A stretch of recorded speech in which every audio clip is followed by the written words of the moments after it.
dengan dugaan pemerasan yang dilakukan kepada mantan Menteri Pertanian Syahrul Yassin Limpo di gedung Bareskrim Mabes Polri.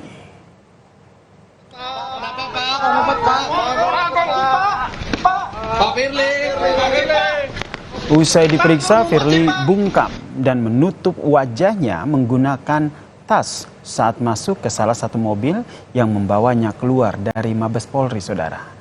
Firly diperiksa sebagai saksi bersama dengan 3 pegawai KPK lainnya. Pemeriksaan Firly Bahuri ini sebagai saksi berlangsung selama sekitar 3 jam.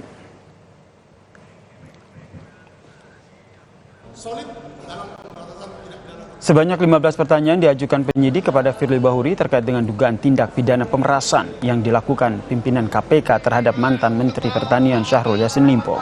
Selain meminta keterangan tambahan, penyidik juga menyita laporan harta kekayaan penyelenggara negara atau LHKPN milik Firly Bahuri dari tahun 2019 hingga 2022. Penyidik akan melakukan konsolidasi, analisis, dan evaluasi sebelum melakukan gelar perkara dan menetapkan tersangka.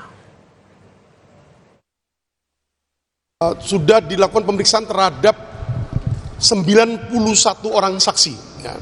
91 orang saksi dan 8 orang ahli.